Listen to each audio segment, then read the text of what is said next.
Bendiciones a todos, Dios los bendiga. Bueno, feliz año nuevo, primer día del año 2023. Y esperamos, como oramos ayer al final del estudio, de que nuestro propósito, nuestra resolución sea un objetivo común y que sea el de buscar y conocer más de Dios. San Juan 17:3 dice: esta es la verdadera vida eterna, que te conozcan a ti, el único Dios verdadero, y a Jesucristo, tu Hijo, el que has enviado. Que este año sea conforme al deseo del corazón de Dios, de que lo conozcamos. Y para conocerlo necesitamos primero conocernos a nosotros. Hoy el título es Espíritu, Alma y Cuerpo. Y la pregunta es, ¿por qué algunos tienen un concepto de que somos seres tripartitos y otros tienen el concepto que somos dualistas? O sea, el concepto corriente común de la humanidad o de los seres humanos es dualista, de que tenemos un alma y un cuerpo. Y según este concepto, el alma es la parte interior, espiritual, invisible, mientras que el cuerpo es la parte corporal, externa y visible. Y aunque hay algo de cierto en esto, con todo, esto es inexacto, porque no es lo que dice la Biblia. Por eso hemos estado estudiando cada parte individualmente, pero ahora pongan mucha atención en esta semana. Esta opinión de la dualidad viene de hombres caídos, no de Dios. Aparte de la revelación de Dios, no hay ningún concepto seguro, porque el cuerpo es la cubierta externa del hombre. Y eso es correcto, pero la Biblia jamás confunde el espíritu y el alma como si fueran la misma cosa. O sea, no solo son diferentes en condiciones, sino que sus mismas naturalezas son diferentes una de la otra. La palabra de Dios no divide al hombre en dos partes, en el alma y el cuerpo. Al contrario, Él trata al hombre como un ser tripartito, espíritu, alma y cuerpo. Primera de Tesalonicenses 5:23 al 24 dice: y el mismo Dios de paz os santifique por completo, y todo vuestro ser, espíritu, alma y cuerpo sea guardado irreprensible para la venida de nuestro Señor Jesucristo. Fiel es el que os llama, el cual también lo hará. Este versículo muestra claramente que el hombre está dividido en tres partes. Pablo se refiere aquí a la santificación total de los creyentes. Santificaos totalmente. Según el apóstol, ¿cómo se santifica una persona por completo? Pues guardando su espíritu, alma y cuerpo. Es fácil comprender con esto que el conjunto de la persona comprende estas tres partes. Este versículo también hace una distinción entre espíritu y alma, porque de otro modo Pablo habría dicho simplemente vuestra alma, ya que Dios ha distinguido el espíritu humano del alma humana. Concluimos que el hombre está compuesto no de dos, sino de tres partes: espíritu, alma y cuerpo. Ahora, ¿tiene alguna importancia dividir en espíritu y alma? Este es un asunto de primordial importancia, porque afecta tremendamente a la vida espiritual de un creyente. Porque, ¿cómo puede comprender un creyente la vida espiritual si no conoce el alcance del mundo espiritual? Sin comprender esto, ¿cómo puede crecer espiritualmente? El fracaso en distinguir entre el espíritu y el alma es fatal para la madurez espiritual. Con frecuencia los cristianos consideran espiritual lo que es del alma, y de esta manera permanecen en un estado anímico y no buscan lo que es espiritual de veras. Pero, ¿cómo podremos escapar del fracaso si confundimos lo que Dios ha dividido? El conocimiento espiritual es muy importante para la vida espiritual. Añadamos, no obstante, que para que un creyente es de igual importancia o más ser humilde y estar dispuesto a aceptar la enseñanza del Espíritu Santo. Si lo es, el Espíritu Santo le concederá la experiencia de dividir en espíritu y alma, aunque quizá no tenga demasiado conocimiento sobre esta verdad. Por un lado, el creyente más ignorante, sin la más mínima división de espíritu y alma, puede, sin embargo, experimentar esta división en la vida real. Y por otro lado, el creyente más informado, conocedor por completo de la verdad sobre espíritu y alma, puede, sin embargo, no vivirla en su experiencia. Mucho mejor es el caso de la persona que puede tener tanto el conocimiento como la experiencia. Sin embargo, la mayoría no tiene ese tipo de experiencia y en consecuencia es bueno empezar por guiarlos a que conozcan las diferentes funciones del espíritu y del alma y luego a animarlos a buscar lo que es espiritual. Otras porciones de la Biblia hacen la misma diferencia entre espíritu y alma. Dice Hebreos 4:12, porque la palabra de Dios es viva y eficaz y más cortante que toda espada de dos filos y penetra hasta la división del alma y del espíritu, de las coyunturas y de los tuétanos, y discierne los pensamientos y las intenciones del corazón. En este versículo, el escritor divide los elementos no corporales del hombre en dos partes, alma y espíritu. Y aquí se cita la parte corporal a través de las coyunturas y los tuétanos, órganos que son motores y sensoriales. Cuando el sacerdote en el Antiguo Testamento usaba un cuchillo para cortar y dividir el sacrificio, no podía quedar nada oculto. Incluso se separaban las coyunturas y los tuétanos. De la misma manera, el Señor Jesús utiliza la palabra de Dios sobre su pueblo para separarlo todo, para penetrar incluso hasta la división de lo espiritual, lo anímico y lo físico. Y de aquí se deduce que puesto que se puede dividir el alma y el espíritu, pues son diferentes en su naturaleza. Así pues es evidente aquí que el hombre es un compuesto de tres partes. Pero para poder entenderlo necesitamos ir hasta el origen, hasta la creación del hombre. Entonces dice la palabra en Génesis 2:7, Jehová Dios modeló al hombre de arcilla o de tierra del suelo, polvo, y sopló en su nariz aliento de vida, y fue el hombre un ser viviente. Cuando Dios creó al hombre, en el principio lo formó con el polvo de la tierra, y luego sopló el aliento de vida en su nariz. Y en cuanto el aliento de vida que se convirtió en el espíritu del hombre entró en contacto con el cuerpo del hombre, tuvo origen el alma.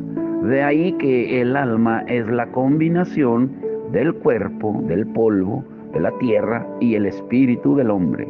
Por eso la Biblia llama al hombre un alma viviente. El aliento de vida se convirtió en el espíritu del hombre, es decir, el principio de vida en él. El Señor Jesús dice en Juan 6:63 que es el espíritu el que da vida. Este aliento de vida viene del Señor de la creación. Sin embargo, no debemos confundir el espíritu del hombre con el Espíritu Santo de Dios. Este difiere de nuestro espíritu humano. Romanos 8:16 dice o explica su diferencia al afirmar que el Espíritu mismo da juntamente testimonio a nuestro espíritu de que somos hijos de Dios. El original de la palabra vida en aliento de vida es chai y está en plural. O sea, esto puede referirse al hecho de que el soplar realizado por Dios produjo una vida doble, anímica y espiritual. Cuando el aliento de Dios entró en el cuerpo del hombre, se convirtió en el espíritu del hombre. Pero cuando el espíritu reaccionó con el cuerpo, se creó el alma. Y esto explica el origen de nuestras vidas espiritual y anímica. Debemos reconocer, sin embargo, que este espíritu no es la propia vida de Dios, porque el aliento del Todopoderoso me da vida, dice Job 33:4. No es la entrada en el hombre de la vida increada de Dios, como tampoco es la vida de Dios que recibimos en la regeneración. Lo que recibimos en el Nuevo Testamento es la propia vida de Dios simbolizada por el árbol de la vida. Pero nuestro espíritu humano, aunque existe permanentemente, está vacío de vida eterna. Dice Génesis 2:7, formó al hombre del polvo de la tierra, se refiere al cuerpo del hombre. Sopló en su nariz el aliento de vida, se refiere al espíritu del hombre, al venir de Dios. y el hombre se convirtió en un alma viviente.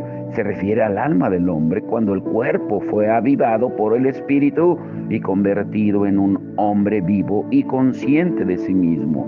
Un hombre completo es una trinidad, el compuesto de espíritu, alma y cuerpo, según Génesis 2:7. El hombre fue hecho de solo dos elementos independientes, el material y el espiritual. Pero cuando Dios puso el espíritu dentro del armazón de tierra, se creó el alma. El espíritu del hombre, al entrar en contacto con el cuerpo muerto, produjo el alma. El cuerpo separado del espíritu estaba muerto, pero con el espíritu el hombre recibió la vida. El órgano así vivificado fue llamado alma. El hombre se convirtió en un alma viviente y expresa no solamente el hecho de que la combinación de espíritu y cuerpo produjo el alma, también sugiere que el espíritu y el cuerpo fueron totalmente fusionados en esta alma. En otras palabras, el alma y el cuerpo se combinaron con el espíritu y el cuerpo se fusionaron en el alma. Adán, antes de la caída, no sabía nada de estas incesantes luchas del espíritu y la carne que son algo cotidiano para nosotros. Había una perfecta mezcla de sus tres naturalezas en una, y el alma, como medio unificador, se convirtió en la causa de su individualidad, de su existencia como ser distinto, o sea, su verdadera personalidad. El hombre fue diseñado como alma viviente porque es ahí donde el espíritu y el cuerpo se encuentran, y es a través de ella que se conoce su individualidad, su personalidad. Quizá podríamos usar una ilustración imperfecta, pero que nos ayudará a entender. Por ejemplo, si echamos unas gotas de tinte o de pintura en un vaso de agua, el tinte y el agua se van a combinar produciendo una tercera sustancia llamada tinta. De igual manera, los dos elementos independientes del espíritu y el cuerpo se combinan para convertirse en un alma humana. Ahora, Dios consideró el alma humana como algo único. Como los ángeles fueron creados como espíritu, el hombre fue creado de manera predominantemente como alma viviente. El hombre no solo tenía un cuerpo con el aliento de vida, también se convirtió en un alma viviente. Por eso veremos más adelante en la Biblia que Dios muchas veces se refiere a los hombres como almas. ¿Por qué? Porque lo que es el hombre depende de cómo es su alma. Su alma le representa y expresa su individualidad, su personalidad. Es el órgano de la libre voluntad del hombre o del libre albedrío. El órgano en el cual el espíritu y el cuerpo están totalmente fusionados. Si el alma del hombre quiere obedecer a Dios, permitirá que el espíritu gobierne al hombre según lo ordenado por Dios. El alma, si lo decide, también puede reprimir al espíritu y tomar algún placer como señor del hombre. Se puede ilustrar en parte esta trinidad de espíritu y alma y cuerpo como con un foco. Dentro del foco, que puede representar el conjunto del hombre, hay electricidad, luz y alambre. El espíritu es como la electricidad, el alma es la luz y el cuerpo es el alambre. La electricidad es la causa de la luz es el efecto de la electricidad. El alambre de la sustancia material para transportar la electricidad, así como para manifestar la luz. La combinación del espíritu y el cuerpo produce el alma que es única del hombre, de la manera que la electricidad transportada por el alambre es expresada en la luz, así también el espíritu actúa sobre el alma, y el alma a su vez se expresa por medio del cuerpo. Sin embargo, debemos recordar bien que mientras el alma es el punto de encuentro de los elementos de nuestro ser en esta vida presente, el espíritu será el poder dominante en nuestro estado de resurrección, porque la Biblia nos dice: se siembra cuerpo natural, resucitará cuerpo espiritual. O sea, hay un cuerpo natural y hay un cuerpo espiritual. Eso lo dice 1 Corintios 15:44. Sin embargo, aquí hay un punto vital. Los que hemos sido unidos al Señor, resucitado, podemos conseguir incluso ahora que nuestro espíritu gobierne todo nuestro ser. No estamos unidos al primer Adán, que fue hecho un alma viviente, sino al último Adán, que es un espíritu vivificante, que es el que da vida, como dice 1 Corintios 15:45. Pero, ¿cuáles son las funciones respectivas del espíritu, del alma y del cuerpo? Pongan atención en esto. Es por medio del cuerpo que el hombre entra en contacto con el mundo material. De ahí que podamos calificar el cuerpo como la parte que nos hace conscientes del mundo. El alma está formada por el intelecto que nos ayuda en el presente estado de existencia y las emociones que proceden de los sentidos. Puesto que el alma pertenece al propio yo del hombre, revela su personalidad. Se le llama la parte que tiene conciencia de uno mismo. El espíritu es la parte mediante la cual nos comunicamos con Dios y solo por ella podemos percibir y adorar a Dios. Como nos habla de nuestra relación con Dios, al espíritu se le llama el elemento que tiene conciencia de Dios. Dios vive en el espíritu. El yo vive en el alma, mientras que los sentidos viven en el cuerpo. Y como ya hemos mencionado, el alma es el punto de encuentro del espíritu y el cuerpo, porque ahí están los dos fusionados. Mediante su espíritu el hombre mantiene relación con el mundo espiritual y con el Espíritu de Dios, recibiendo y expresando ambos el poder y la vida del mundo espiritual. El hombre está en contacto con el mundo externo sensual de los sentidos a través de su cuerpo, influenciándolo y recibiendo sus influencias. El alma se encuentra entre estos dos mundos.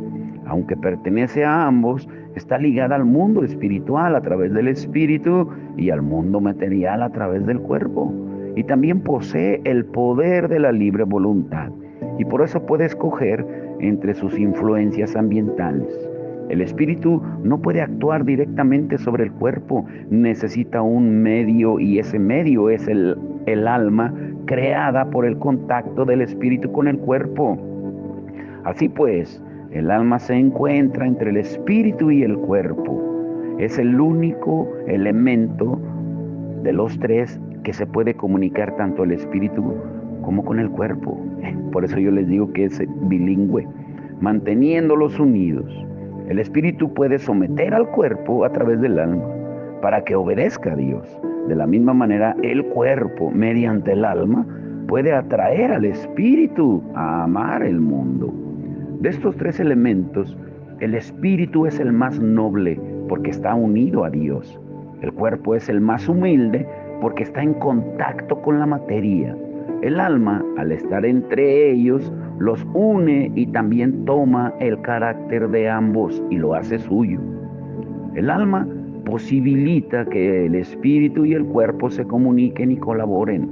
El trabajo del alma es mantener a estos dos en su lugar adecuado para que no pierdan su correcta relación. Es decir, que el más humilde, el cuerpo, pueda estar sujeto al espíritu y que el más elevado, el espíritu, pueda gobernar el cuerpo por medio del alma.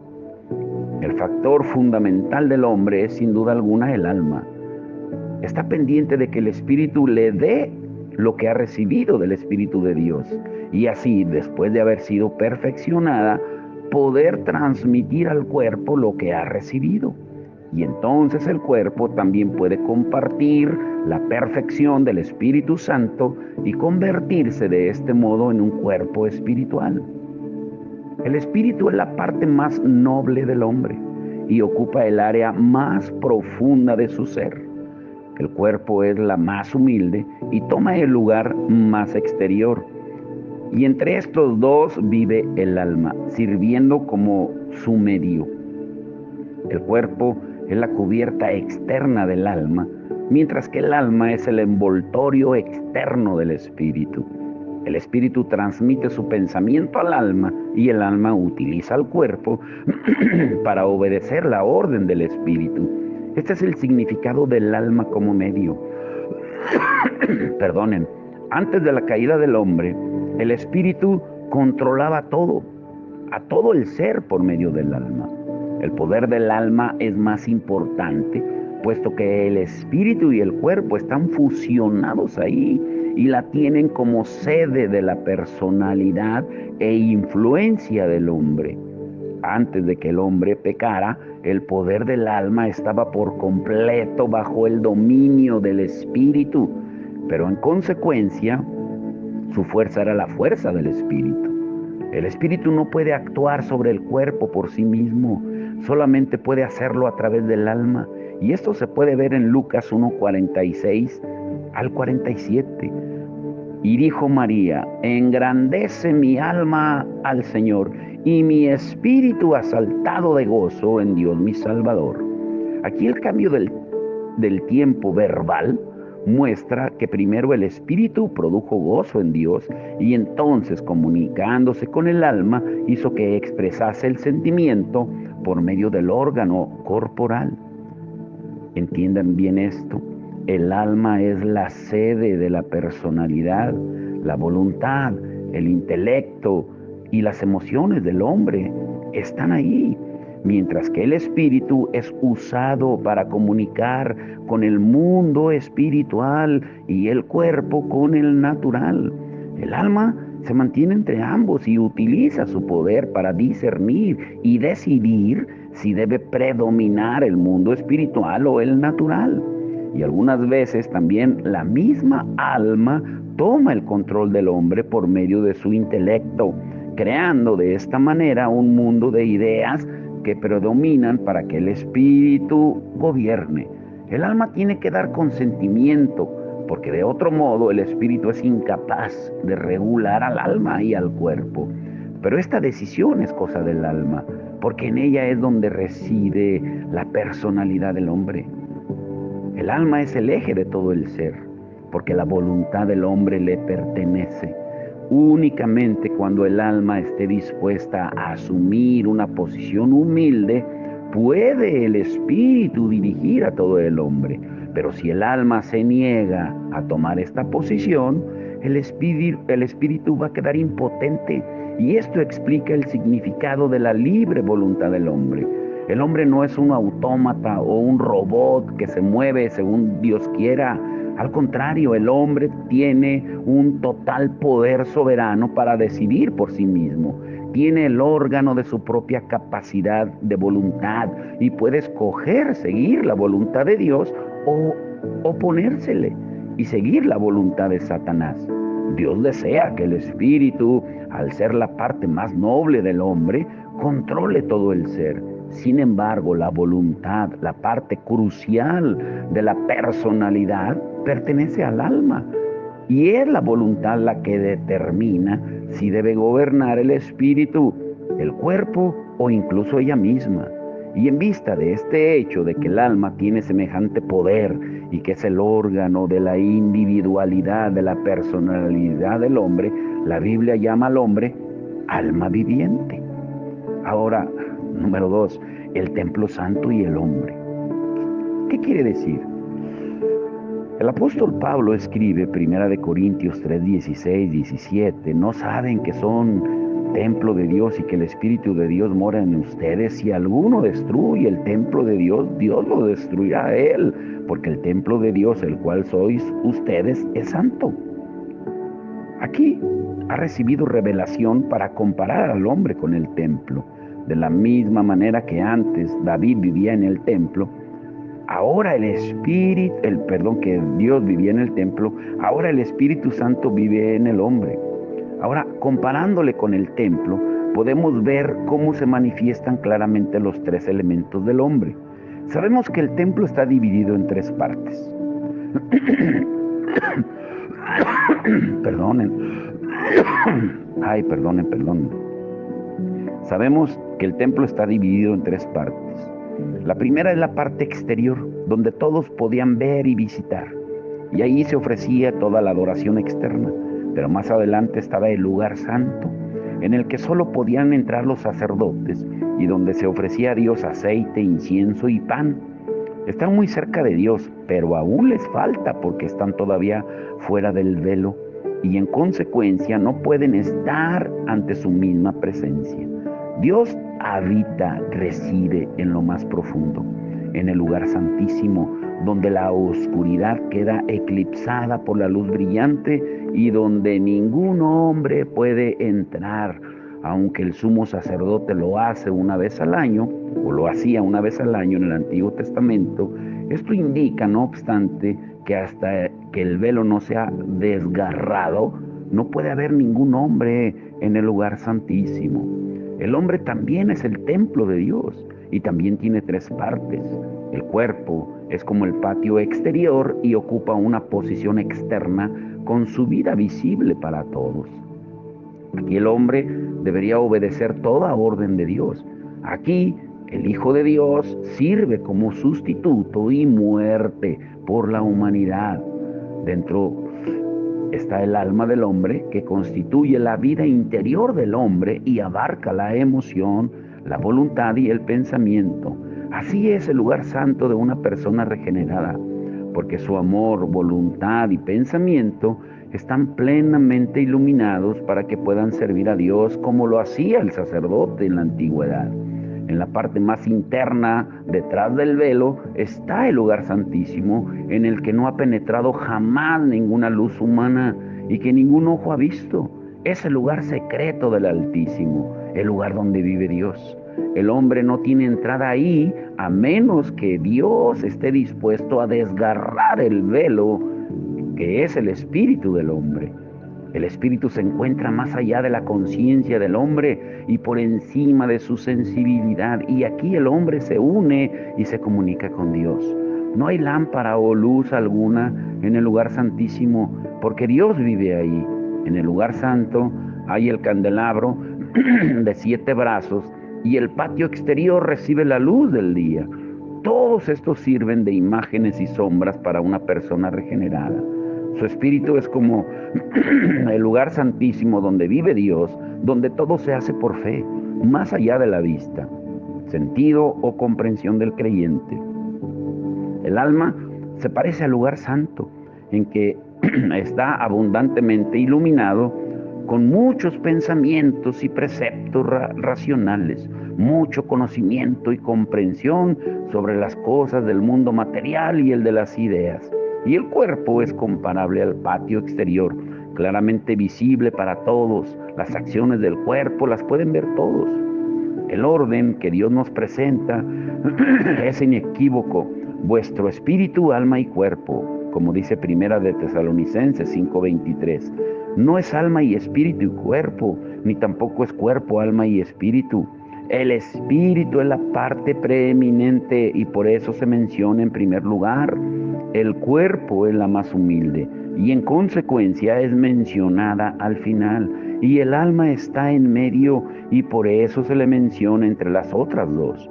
Habiendo visto ahora el orden de Dios, podemos apreciar la sabiduría de la Biblia al comparar al hombre con un templo. Podemos reconocer la perfecta armonía que existe entre el templo y el hombre en cuanto al orden y al valor. El servicio del templo funciona según la revelación en el lugar santísimo. Todas las actividades del lugar santo y del patio exterior están reguladas por la presencia de Dios en el lugar santísimo. Este es el sitio más sagrado, el lugar en el que convergen y se apoyan las 4 esquinas del templo. Nos puede parecer que en el lugar santísimo no se hace nada porque está completamente a oscuras. Todas las actividades se realizan en el lugar santo e incluso las actividades del patio exterior las controlan los sacerdotes del lugar santo. Sin embargo, todas las actividades del lugar santo en realidad son dirigidas por la revelación en el absoluto silencio y paz del lugar santísimo. No es difícil percibir la aplicación espiritual de esto. El alma, el órgano de nuestra personalidad, se compone de pensamientos, voluntad y emociones. Parece como si el alma fuera el director de todas las acciones, porque el cuerpo sigue su dirección. Antes de la caída del hombre, sin embargo, a pesar de sus muchas actividades, el alma era gobernada por el espíritu. Y este es el orden que Dios quiere todavía. Primero el espíritu, después el alma y finalmente el cuerpo. Pero ¿cómo podemos llegar a eso? ¿Cómo podemos entender cómo debe funcionar primeramente el espíritu y el alma? Bueno, mañana lo veremos. Hoy quiero concluir con esto para que oremos, que Dios nos dé entendimiento acerca de esto, de que tú primeramente entiendas que eres un ser tripartito, con un espíritu, un alma y un cuerpo, y que te asemejas al templo de Dios en el Antiguo Testamento, que tenía un atrio, un lugar santo y un lugar santísimo. Que Dios nos dé revelación para poder entender cómo funciona cada parte, como hemos estado estudiando, pero ahora profundizaremos aún más para que entendamos nuestro diseño original y que podamos volver a ese diseño original que Dios quiere en cada uno de nosotros. Pero vamos a orar. Padre, en el nombre de Jesús, te damos gracias por este inicio de año, que sea diferente. Y está siendo diferente, porque estamos volviendo al origen de la creación, de cómo tú nos creaste, cómo nos formaste, cómo nos diste un espíritu, un alma y un cuerpo. Todo fue creado por ti. Fuimos creados a tu imagen y semejanza, porque tenemos un espíritu y tenemos voluntad, emociones, pensamientos como tú los tienes. Por eso tu palabra dice que ahora tenemos la mente de Cristo y que el Espíritu Santo vive, mora en cada uno de nosotros para ayudarnos a someter a esta carne que se quiere rebelar diariamente en contra de tus mandatos. Que este inicio de año, Señor, nuestra proposición primaria, nuestra resolución primordial sea el buscarte, el conocerte más, pero primeramente necesitamos conocer el diseño también de cómo nos formaste a cada uno de nosotros. Señor, gracias.